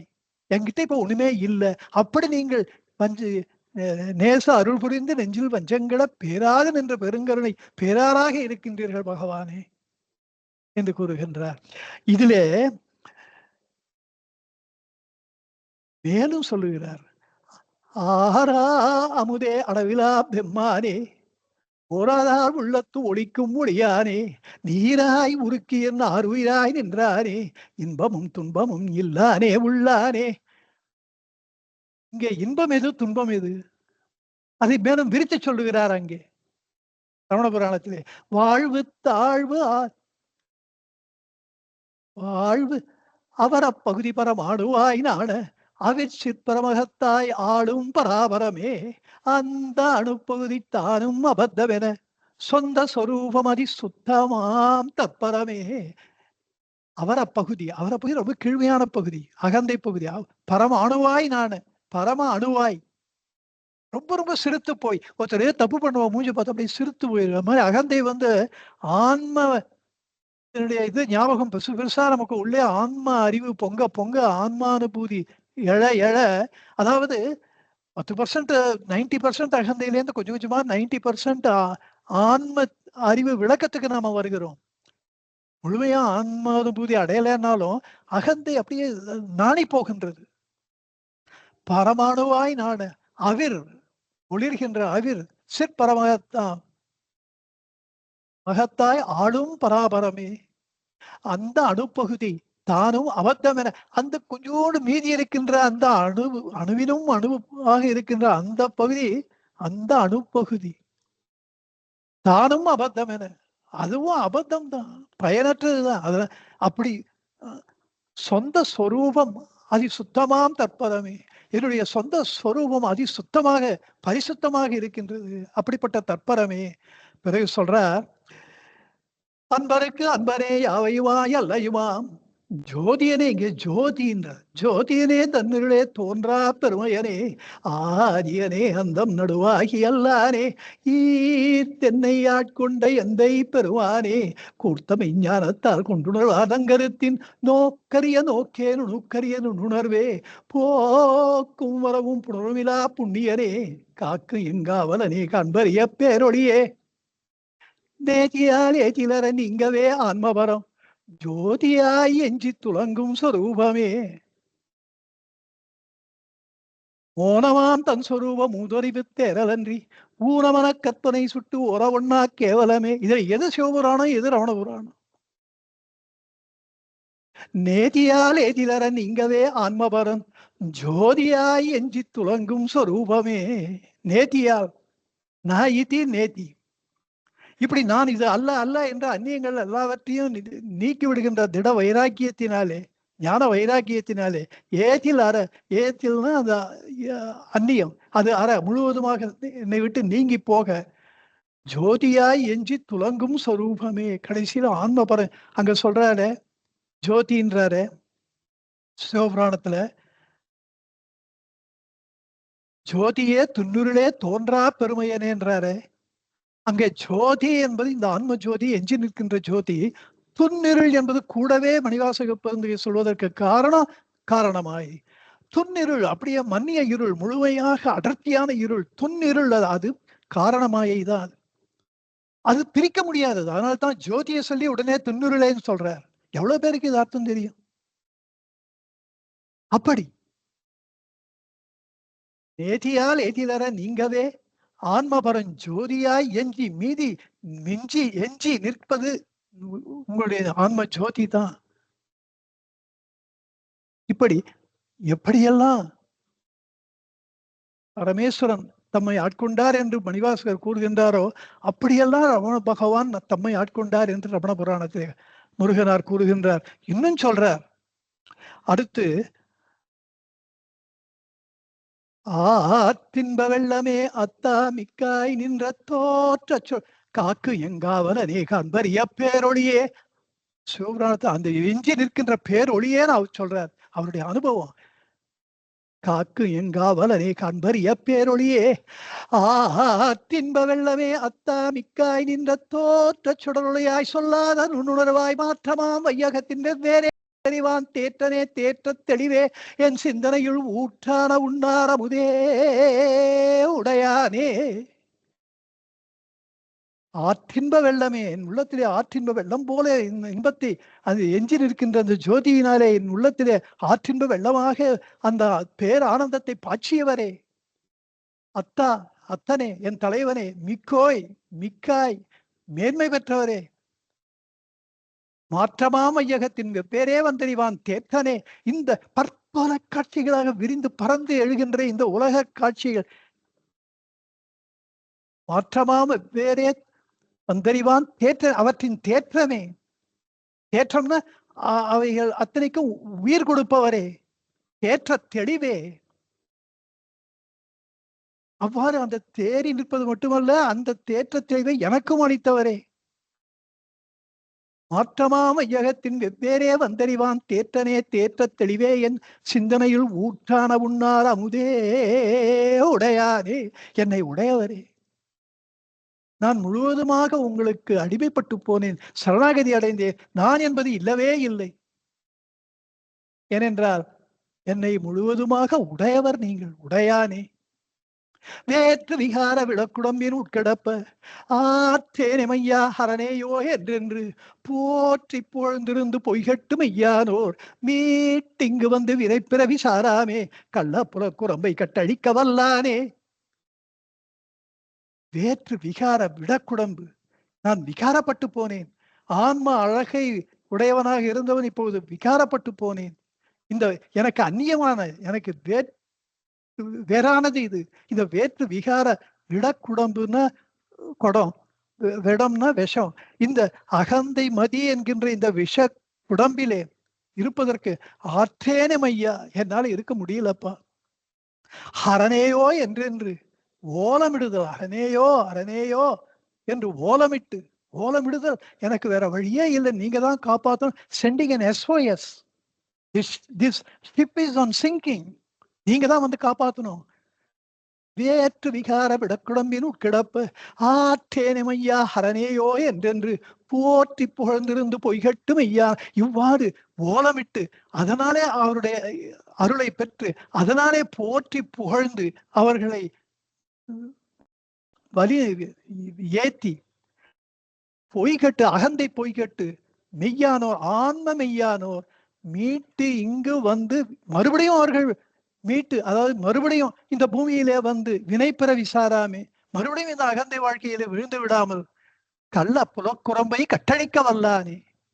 அந்த கள்ள புலக்குரம்பாகிய அகந்தையை வேறொரு காரணமாயை, அதுதான் கள்ள புலக்குரம்பு, அது வஞ்சிப்பது.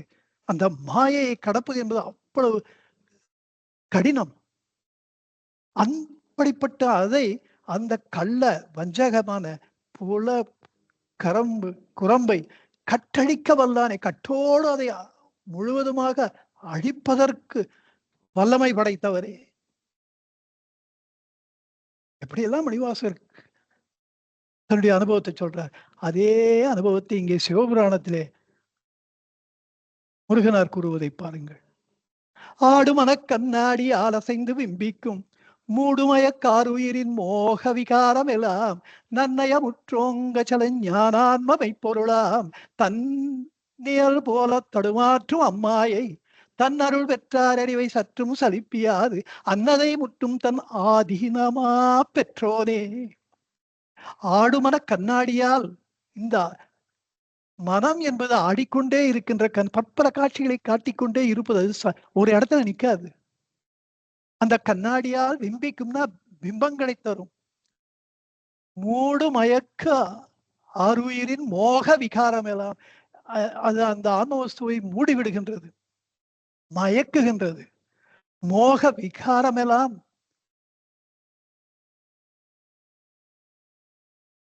மூடுமய காருயிரின் மோக விகாரம் எல்லாம் நன்னயமுற்றுவோங்க அச்சல ஞானான்ம மெய்ப்பொருளாம். நன்னயமுற்றுன்னா அது ஒதுக்கி தள்ளி, ஓங்கு முற்று ஓங்கு ஞான ஆன்ம மெய்ப்பொருளாம் தன்னியல்பில் போல தடுமாற்றும் அம்மாயை. அந்த பரமாத்ம வஸ்துவினுடைய இயல்பு என்று இந்த காரண மாயை தன்னியல்பை போல, இதுதான் முன்ன நம்ம பார்த்திருக்கோம். உங்களுக்கு எல்லாம் எக்ஸ்பிளைன் பண்ண வேண்டிய அவசியமே இல்லை. இதைத்தான் சுத்த அவத்தைன்னு பார்த்தோம். அந்த ரஜஸ் தமஸ் குணங்கள் முழுவதுமாக நீங்க சத்துவ குணத்திலே விசுத்த மிஸ்ர தத்துவம், மலின தத்துவம், அப்புறம் அதான் முதல்ல மலின தத்துவம், மலின சத்துவம், அப்புறம் மிஸ்ர தத்துவம், அதுக்கப்புறம் விசுத்த சத்துவம்னு பார்த்தோம். அப்போ பரிசுத்தமாக ஒருவன் இருக்கும்போது அவனுக்கு பிரம்மனிஷ்டை கூடும், சொல்றதெல்லாம் நடக்கும், அஷ்டமான சித்திகள் அவரால் செய்ய முடியும். அந்த பரிசுத்தமான நிலையைத்தான் கடவுளின் நிலை என்று அவன் நினைத்துக் கொள்ளுகிறான். அதுதான் விபரீத ஞானம் என்பதையும் பார்த்தோம். முதல்ல அறியாமை, ஆன்மாவே தெரியாத நிலை, பிறகு சந்தேகம், அப்படி தெரிஞ்சா அது இருக்கான்ற சந்தேகம், பிறகு இந்த அளவு பரிசுத்த நிலைக்கு அதை கடந்து வந்த போது, எல்லாவற்றையும் கடந்து அந்த நிலைக்கு வரும் பொழுது அங்கே விபரீத ஞானம், நான் கடவுளாகிவிட்டோம், பிரம்மமாகிவிட்டோம், ஆத்மவஸ்துவாகிவிட்டோம் என்று நினைத்துக் கொள்வது. அதைத்தான் சைவ சித்தாந்தத்துல பார்த்தோம், பறை அருள் என்று சொல்லி, அந்த பறை ஒளிவினாலே சிவானுபூதி என்று சொல்லப்படுகிறது. எல்லாம் விவரமா எல்லாம் பார்த்தாச்சு. நீங்க ஒரு வாட்டை ஞாபகப்படுத்திக்கணும். அதை தான் இங்க முருகனார் சொல்லுகிறார். தன்னருள் தன்னியல்பில் போல தடுமாற்றும் அம்மாயை, அந்த காரண மாயை தன்னருள் பெற்றார் அறிவை சற்றும் சலிப்பியாது. எப்போது பகவானுடைய இந்த ஈஸ்வரனுடைய நம்முடைய இஷ்ட தெய்வத்தினுடைய அந்த பேரருளை ஒருவன் பெற்றுவிட்டானோ, அந்த தன்னருள் பெற்றார் அறிவை, அவர்களுடைய அறிவை சற்றும் சலிப்பியாது. அதை கொஞ்சம் கூட இத காரணமாயினாலே சலிக்க வைக்க முடியாது, அசைக்க முடியாது. அப்படி அந்த காரண மாயையின் மீது சற்றும் சலிப்பிய தன்னருள் பெற்றார் அறிவை சற்றும் சலிப்பியாது அன்னதை முற்றும் தன் ஆதீனமா பெற்றோனே. அன்னதை, அந்த காரண மாயையை முற்றும் முழுக்க முழுக்க தன் ஆதீனமாக தன்னுடைய சுவாதீனத்திலே தன்னை மீறி அந்த காரணமாயை செயல்பட முடியாத அளவிலே ஆதீனமா பெற்றோனே, முழுமையான ஆளுமையை பெற்றவரே. இதத்தான் அங்கே கள்ள புலக்குறும்பை கட்டழிக்க வல்லானே. இப்படி இந்த நாம் கடந்து வந்த பாதை, எப்படி இந்த உடல் தேகாபிமானம் நம்மை திசை திருப்பியது, எப்படி இந்த மனமாக அது உருவெடுத்தது, அந்த அகந்தைக்கு எப்படியெல்லாம் பெயர்கள் வந்திருக்கின்றன. சிச்சட கிரந்தி என்றும் சம்சாரம் என்றும் அகந்தை என்றும் இப்படியெல்லாம் நிறைய பெயர்கள். எப்படியெல்லாம் இது பந்த ஜீவன் என்றும் நுட்பமை என்றும் சம்சாரம் என்றும் மனம் என்றும் இப்படியெல்லாம் நாம் இந்த அகந்தை நம்மை எப்படி வழிதவறி போக செய்து விட்டது. இந்த இல்லாத உலகத்தை இருப்பதாக காட்டுகின்றது, இல்லாத உடலை இருப்பதாக காட்டுகின்றது, இல்லாத இந்த மனம் இருப்பதை போல நம்மை ஆட்டி படைக்கின்றது.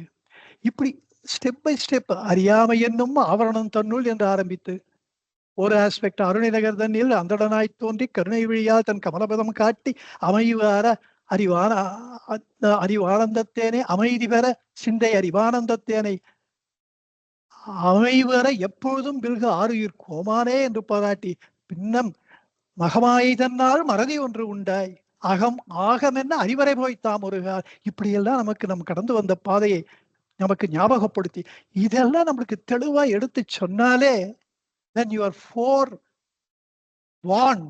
when you are made knowledgeable, you are forearmed. அதுவே நமக்கு பாதி கவச்சம். இப்படி இந்த Ramana புராணமும் சிவபுராணமும் they lift us to our own sublime heights of existence. Krishnamurthy sir மாதிரி இன்னும் ஒரு நிறைய பேர் அந்த எனக்கு வாட்ஸ்அப் மெசேஜஸ்ல உள்ளதான், குரூப்ல மட்டும் இல்ல தனியாகவும் இந்த வேதாந்த பாடம் நடத்தப்படுகின்ற இந்த வகுப்புகள் தொடர்ந்து நடக்கணும்லாம் ஆசைப்படுறீங்க. இந்த உள்ளத நாற்பது புக்கு எப்படியும் வரும். நம்ம இப்பெல்லாம் எழுதலாம் ஆரம்பிச்சிட்டோம், கண்டிப்பா வரும். பிறகு இந்த குருவாச்சிவ கோவை, அது முக்கியமா ரமண சன்னதி முறை, இந்த சிவபுராணம் முடிஞ்சா திருவாச்சகம் முழுவதும், இந்த சிவபுராணம் ரமண புராணம் இந்த திருவாச்சகம் சன்னதி முறை குருவாச்சக கோவை உள்ளது 40. நாம் வாழ்க்கையிலே உய்வு பெற இந்த 4 நூல்களே போதும். வேதாந்தத்தினுடைய சாரத்தை நாம் தெரிந்து கொள்வோம். இந்த நூல்கள் தேர் அவர் லைஃப் கம்பேனியன்ஸ். இதெல்லாம் உங்க வீட்டுல இருக்கணும். ரமண பக்த சமாஜத்துல அதுக்குன்னு பிரயாசைகள் முயற்சிகள் எடுத்து இதெல்லாம் பப்ளிஷ் வேற பண்ணியிருக்கோம். ஆனா இந்த மாதிரியான நூல்கள் பக்குவர்கள் தான் இதெல்லாம் படிக்க முடியும். இப்படி இதை விட ஒரு இதை மறுபடியும் நீங்க போட்டு கேட்டீங்கன்னா இதை விட ஒரு சிறந்த ரீகேப்சுலேஷன் நம்ம பண்ண முடியாது.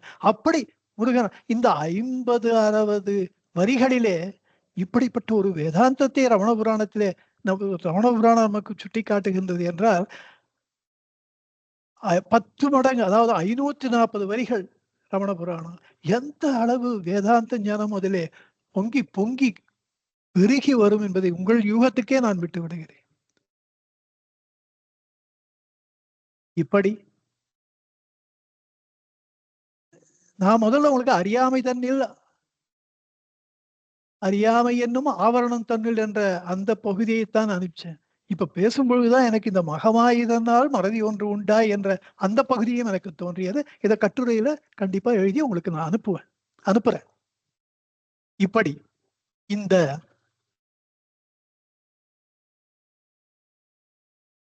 அகந்தையை பற்றி மிக விரிவாக பகவான் இந்த பாடலிலே பற்பல பெயர்களை கொடுத்து நமக்கு சுட்டிக்காட்டியதற்கு ஒரே காரணம், இதை நாம் துறக்க வேண்டும். இந்த பொய் அகந்தை துறக்கப்பட வேண்டியது என்ற அந்த ஒரே ஒரு காரணம் தான். இதுதான் இதனுடைய அத்தியாத்ம பொருள். ஒரு பாடலை நம்ம வரிக்கு வரி, வார்த்தைக்கு வார்த்தை, எழுத்துக்கு எழுத்து படிச்சுடுறது பெருசு இல்லை. இது மொத்தமா பார்க்கும்போது என்ன அதற்குடைய அத்தியாத்ம பொருள் என்ன என்று பார்க்கும் பொழுது, இந்த அகந்தையை நாம் புரிந்து கொண்டோமேயானால் இதனால நமக்கு இதை துறக்க வேண்டும் என்கின்ற அந்த எண்ணம் வலுப்படும். இப்போது குருவாச்சக கோவைக்கு வருகிறேன். 1-2 பாடல்கள். ஏன் இந்த அகந்தையை இப்போது இந்த அகந்தையை துறந்து விட்டா நம்ம கதி என்ன ஆகும்? நம்ம அந்த ஒரு எண்ணம் நமக்கு வரும். அத 354வது பாடல் குருவாச்சக கோவையில சொல்றார். ஜீவபோதத்தை ஒரு சேர விடுத்தாற் சேர்வது யாதிவதோ என்ற ஐயம் எய்தற்க மேவு கிளை கை நழுவ விட்டா இக்காசினியே போலான்ம மெய்நிலையே சேர்தல் விதி. ஜீவபோதத்தை ஒரு சேர விடுத்தால், இந்த ஜீவபோதத்தை அகந்தையை முழுவதுமாக துறந்து விட்டால் என்ன சேரும் என்று கேட்டீர்களானால், என்ன நம்மளுக்கு சேருமோ, சேர்வது யாதோ என்ற ஐயம் எய்தற்க, அந்த சந்தேகம் உங்களுக்கு வேண்டாம். மேவு கிளை கை நழுவ விட்டால், ஒரு கிளையை கட்டியா பிடிச்சுட்டு இருக்கோம் மரத்துக்கு மேல, அந்த கை தவறி விட்டுட்டோம்னா என்ன ஆகும்? நிலத்துல வந்து விழுவோம். ஆன்மீகமா பார்த்தா இந்த அகந்தை என்கின்ற கிளையை விட்டு விட்டால் நாம் வந்து விழுவது ஆன்மா என்கின்ற நிலப்பரப்பு தான். அது நல்லதுதானே என்கிறார் குருவாச்சக கோவையிலே பகவான். இன்னொரு ஒரு பாடல் 356. இதுல யான் என்னும் எண்ணம் இறையும் எழாமல் இயல்பே தான் என்னும் ஆன்ம பரதத்துவமாம். ஞான் என்கின்ற எண்ணம் சிறிதும் எழாமல் இருப்பதுதான் ஆன்ம தத்துவம் அனைத்தும். ஆன்ம பரதத்துவம் அதுதான். யான் என்னும் எண்ணம் எழாமையினால், யான் என்கின்ற எண்ணம் நமக்கு எழவில்லை என்றால் யாரே இலரானார்? யாரே இலரானார்? யார் இல்லாம போயிட்டா? கண்ணயர்ந்து நின்ற கடை. கண்ணயர்ந்து தூக்கத்தில் நம்ம இல்லாமையா போயிட்டோம்? அது வச்சே நீங்க தெரிஞ்சுக்க வேண்டாமா என்கிறார். மூன்றாவது இந்த பாடலோடு நிறுத்திக்கிறேன். ஏன்னா குருவாச்சக கோவில நிறைய இந்த மாதிரி பாடல்கள் இருக்கின்றன. 358வது பாடல். நான் அற்று நிற்றலே, இந்த அகந்தை என்கின்ற நான் அற்று நிற்றலே ஞான ஸ்வரூப நிலை, தேனொத்த சாந்த சிவோக நிலை. எல்லாம் ஈஸியா புரிகிறது. அதுதான் சிவோகம். தேன் ஒத்த சிவோக நிலை. ஊன பிறப்பற்று ஓங்கும், ஊன பிறப்பு இறப்பு அற்று ஓங்கும் பிரம்ம நிர்வாண சிறப்பு. இந்த பிறப்பு இறப்பு என்பதை கடந்து போகின்ற அந்த நிர்வாண நிலை பிரம்மம்ன்றார். அது நான் சாதாரண நிர்வாணம் அல்ல, அது பிரம்ம நிர்வாணம். அதுதான் உண்மையான ஆன்ம நிலை. அதுதான் சிறப்பு. அந்த சிறப்பு என்னும் கைவல்யமும் பேர். அந்த கைவல்யம் என்று சொல்லப்படுகின்ற அந்த பேரின்பு பெருநிலையும் இந்த நானற்று ஈற்றல் தான் என்கிறார். அதனாலே அகந்தையை தொடக்க வேண்டும் என்று வலியுறுத்துகின்றார். இனி அடுத்து வரும் பாடலிலே அதனுடைய பொய்மையை மேலும் விளக்குகிறார். உடற்பற்றி உண்டாம், உரு பற்றி உண்டாம் என்று ஆரம்பித்து அதை மேலும் விவரித்து இந்த அகந்தையை துறக்க வேண்டும் என்னும் நமது மன உறுதியை மேலும் மேலும் வளர்த்து சாதகர்களாகிய நம்மையெல்லாம் ஆன்ம ஞானம் பெறத்தக்கவர்களாக தங்கத்தை புடம் போடுவது போல புடமிட்டு நம்மை மாற்றுகிறார். பகவான் எதை தொட்டாலும் yes got a Midas touch. தொட்டதெல்லாம் பொன்னாகும். பகவான் நம்மை தொடுகிறார், தொட்டிருக்கிறார் இந்த உள்ளது 40 மூலமாக என்று சொல்லி மேலும் அடுத்த வகுப்பிலே இந்த அகந்தியை பற்றி பார்ப்போம் என்று சொல்லி அமைகிறேன். நன்றி, நமஸ்காரம்.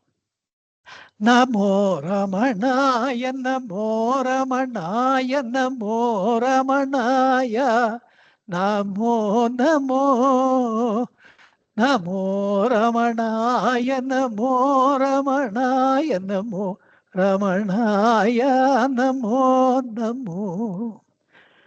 सर्वे जना सुखिनो भवन्तु, लोका समस्ता सुखिनो भवन्तु, सर्वसन्मङ्गलानि भवन्तु. ओम शांति शांति शांति. हरि ओम तत्सत्, हरि ओम तत्सत्, हरि ओम तत्सत्.